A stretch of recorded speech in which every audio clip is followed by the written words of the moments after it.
السلام علیکم ورحمۃ اللہ وبرکاتہ۔ آج ہم جس موضوع کو زیر بحث لانے والے ہیں وہ موضوع بڑا ہی دلچسپ ہے۔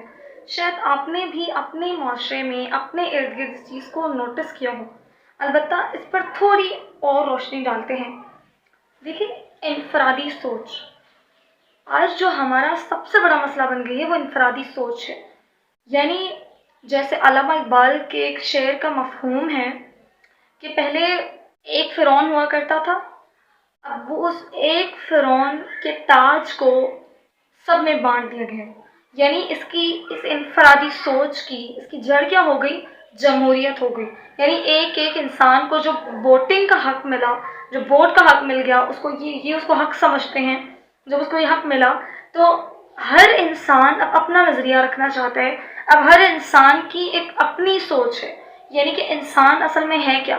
انسان ایک معاشرہ ہے نا انسانوں کا، جیسے کہ کسی بھی کوئی جانور بھی ہو تو کم از کم ان کا ایک معاشرہ ہوتا ہے، ان کا ایک سسٹم ہوتا ہے، ان کا پورا ایک کلاس ہوتا ہے۔ لیکن انسانوں میں اب کیا ہو گیا ہے؟ اب وہ اس چیز کو ختم کرنا چاہ رہے ہیں۔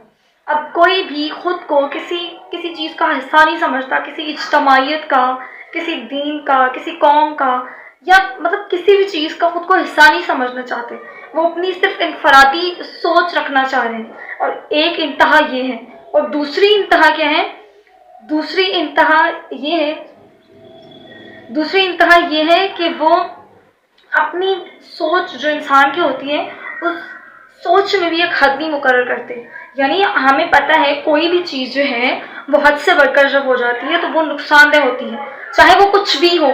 آپ جیسے وہ بہت ساری ایسی چیزیں ہیں، ہر چیز ہی ایسی ہے، بلکہ ہر چیز جو ہے وہ جب حد سے بڑھ جاتی ہے تو وہ نقصان کار ہوتی ہے۔ البتہ انسان جو ہے وہ سوچ کے معاملے میں یہ غلطی کر گیا ہے۔ اسے لگتا ہے کہ جب وہ حد سے زیادہ سوچتا ہے، وہ جو ایک لمٹ اس کی ایک بنائی گئی ہے اس سے زیادہ سوچتا ہے تو وہ اچھا ہی سوچتا ہے، لیکن ایسا نہیں ہے۔ سوچ میں بھی یہی رائے جو ہے وہ حائل ہوتی ہے، یہی رائے کارآمد ہے، یہی رائے ہوتی ہے کہ سوچ کی بھی ایک حد ہونی چاہیے۔ یعنی انسان جہاں رہ رہا ہے، جہاں وہ پلا بڑھا ہے، ٹھیک ہے، اس کو وہ چیز پسند نہیں، ٹھیک ہے، وہ چیز ہو سکتا ہے غلط بھی ہو سکتا ہے جہاں وہ رہ رہا ہو، جہاں وہ سب کچھ ہو وہ غلط ہو۔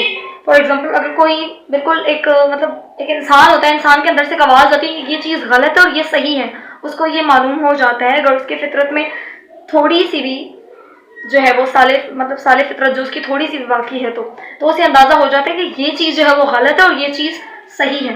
البتہ اب اگر وہ اس چیز کو پوائنٹ آؤٹ کر رہا ہے، اس طرح سے وہ اس کو سوچ رہا ہے تو وہ بات الگ ہے۔ وہ اس کو ان معنی میں لے رہا ہے تو وہ بات الگ ہے، پھر وہ اس کی تحقیق کرے گا اور اس کو اس طرح سے ایکسیپٹ کرے گا۔ لیکن آج کا انسان وہ ویسے نہیں سوچتا ہے۔ آج کا انسان خود کو سب سے بڑا عالم سمجھتا ہے۔ ہر انسان، ہر فرد خود کو بہت بڑا عالم سمجھتا ہے۔ وہ سمجھتا ہے کہ مجھ سے بڑا عالم کوئی نہیں ہے، میں سیکھ رہا ہوں، میں اہل دانش ہوں۔ یعنی آج کل ہر ایک جو ہے وہ اہل دانش میں شمار ہوتا ہے۔ لیکن سوچنے کی بات یہ ہے کہ اگر جمہوریت نے ہمیں اتنا ہی سوچنے کا حق دیا ہے تو پھر آج ہم اتنے پیچھے کیوں ہیں؟ آج ہم انسانیت اتنی پیچھے کیوں ہیں؟ آج لوگ اتنے کیوں تکلیف میں ہیں؟ آج ظلم تو ویسا ہی ہے، وہ بات الگ ہے کہ ہم اپنی آنکھیں بند کر لیں تو ایک الگ بات ہو جاتی ہے، لیکن اگر ہم اپنی آنکھیں کھلی رکھتے تو ہمیں اندازہ ہوتا ہے کہ ظلم اور ہر چیز وہی برابر ہے۔ لیکن کچھ لوگ ہوتے ہیں نا، پھر کہتے ہیں کہ جیسے آپ کا کہنا ہے اس کے مطابق، تو پھر فخریہ انداز میں کہتے ہیں کہ جمہوریت نے ہمیں باشعور بنایا ہے، جمہوریت نے ہمیں سوچنا سکھایا ہے۔ البتہ سوچنے کی بات یہ ہے کہ پہلے تو جمہوری نظام نہیں تھا، پھر ایسا ہوتا تو پھر کسی بھی دور میں جو ہے وہ اعلیٰ سیاستدان، اعلیٰ مفکر، مشاعر یہ تو پیدا ہی نہیں ہوتے پھر، کیونکہ آپ کے مطابق تو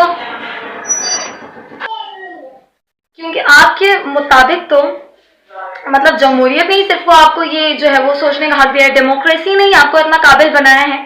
لیکن اگر ہم غور کریں تو یہ وہی سسٹم ہے، یہ وہی نظام ہے جس میں ہمیں بس ایک جو ہے بہانہ ہے کہ ہم جو ہے وہ سوچنے کے قابل ہو گئے ہیں، ہم بڑی سوچ رکھتے ہیں، ہم اہل دانش ہو گئے ہیں، ہمیں جمہوریت نے بولنا سکھا دیا ہے، سوچنا سکھا دیا ہے، وغیرہ وغیرہ طریقہ سکھا دیا ہے، ہمیں بڑا نظام دے دیا ہے۔ لیکن دیکھنے کی بات یہ ہے کہ نتیجہ کیا نکلا ہے اس چیز کا؟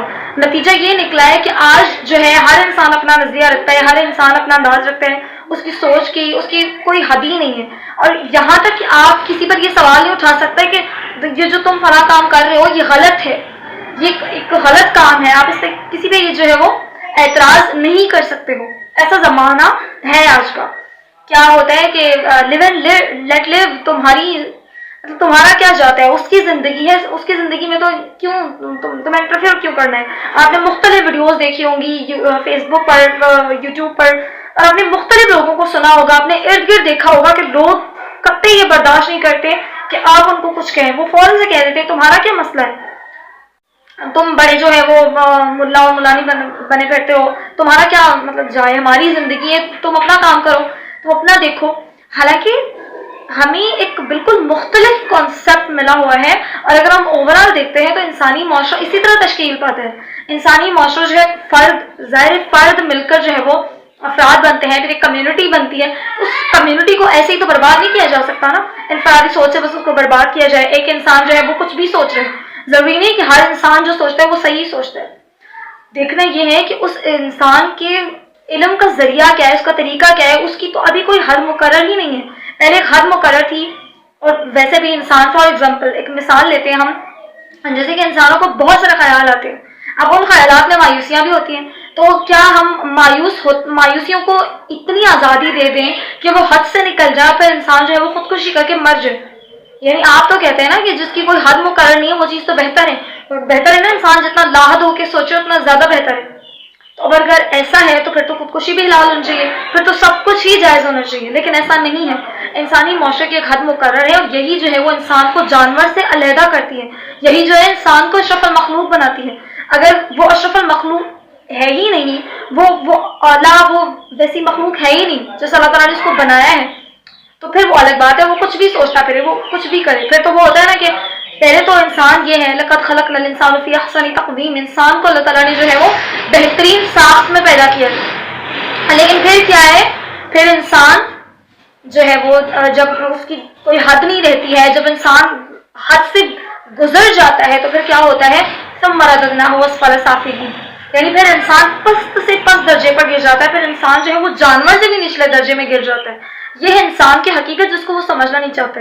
اور آج کا انسان, یقین کریں, آج آپ تحقیق کریں تو آج کے انسان کو آپ سب سے بڑا بیوقوف پائیں گے, کیونکہ وہ اتنی عجیب و غریب سوچ رکھتا ہے. اس کو لگتا ہے کہ مطلب تو وہی صحیح ہے, اور اوپر سے جو نظریات وہ پڑھ رہا ہے, جو بھی جیسے لبرل نظریات ہیں, وہ جو پڑھ رہا ہے وہ بس سب کچھ صحیح ہے. لیکن اگر مطلب صحیح فہم اس کو آ جائے, صحیح فہم اس کو کہیں سے مل جائے, کوئی ایسا استاد مل جائے, تو اس کو اندازہ ہوگا کہ وہ کس راہ پر جو ہے وہ گامزن ہے.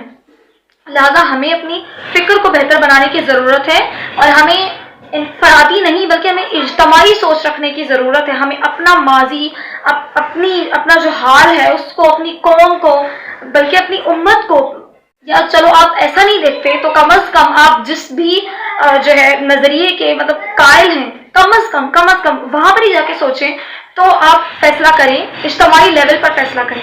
انفرادی لیول پر فیصلہ کرنا ہمیشہ انسان کو نقصان دیتا ہے, جو آج بھی انسان کو بلکہ انسانیت کو نقصان دے رہا ہے. تو انفرادی لیول پر جب ہم فیصلے کرتے ہیں, جب ہم صرف فرد ہو کر سوچتے ہیں, تو ہمارے پاس کوئی حد مقرر نہیں ہوتی, ہمارے پاس کوئی قانون نہیں ہوتا, بس ہم آزاد ہوتے ہیں. یہ ٹھیک ہے, ہمیں ایک حق ملا ہوا ہے, ایک حق ہے, اس کی ایک حد ہے, وہ مطلب جو ہے وہ محدود ہے. اس کو ہم یہ نہیں کہہ سکتے کہ آپ مطلب اس پہ اتنا اس کے آگے بڑھ جائیں کہ پھر آپ کی کوئی حد ہی مقرر نہ ہو. لہٰذا اس حد کو ہم نے دیکھنا ہے, اور اپنے مطلب جو ہے ماضی کو, اپنی زندگی کو, اپنی اجتماعیت کو دیکھنا ہے, اپنے ارد گرد دیکھنا ہے, اپنے معاشرے کو دیکھنا ہے کہ ہم کیا کر سکتے ہیں اور ہم کیا کر رہے ہیں, ہمارا کیا جو ہے وہ کردار ہے. آج کل ہماری زندگی بس یہیں تک محدود رہی ہے نا, ہمارا گھر, مطلب ہمارے اہل ویال, ہمارے بچے, ہماری فیملی, بس دیٹس آل. لیکن ہمیں اس سے آگے بڑھ کر سوچنا چاہیے, ہمیں اس سے بہت آگے بڑھ کے سوچنا چاہیے, کیونکہ ہم انسان ہیں اور انسان اسی طرح ہے. جزاکم اللہ خیرا کثیرا. السلام علیکم ورحمۃ اللہ وبرکاتہ.